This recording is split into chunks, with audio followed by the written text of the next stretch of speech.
Hi, do you find yourself a slave to the details of each piece? Is there a bigger picture that we can focus on? I think there is. I have 3 overarching goals I'd like to share with you today.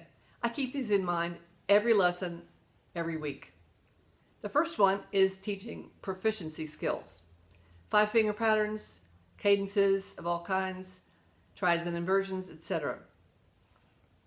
Technique and all those things that go along with it. I teach them at the beginning of the lesson. I slate the first 10 or 15 minutes for proficiency skills because otherwise I'm afraid they'll get left out.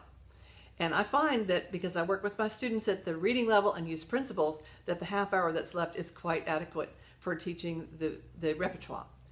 Number 2 is teaching fluent reading.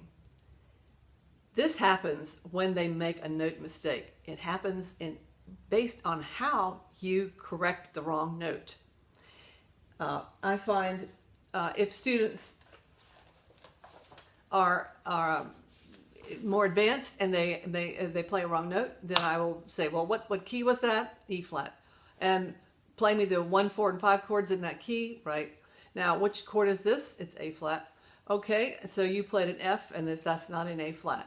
That helps them not only understand they'll never make that mistake again, but it also helps them understand how important it is to read by chord and learn to read vertically, because that is a sight reading secret.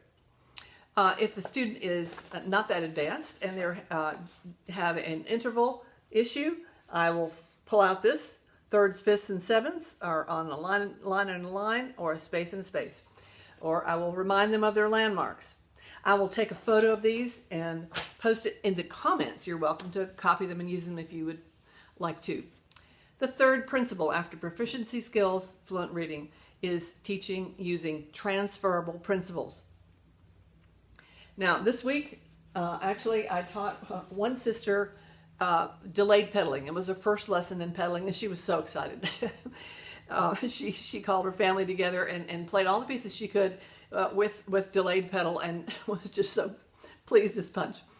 The other sister already knew that, and she was going to do a Schubert waltz, and she needed rhythmic pedal. So I took the opportunity to explain to her all 4 kinds of pedaling, and I put them at the bottom of her assignment with a bracket around it, which is what I do when a student has a principle that they need to copy at home onto their principal sheet. So I took just a few extra minutes, but it is time well spent because I'm investing in a student who is learning to be an independent musician, a student who is learning how to learn, which is the motto of my studio you'll find on hildaryan.com.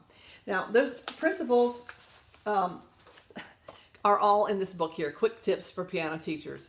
The subtitle is A Practical Handbook for Teaching Musicianship and Musical Independence, which is just what I've been sharing.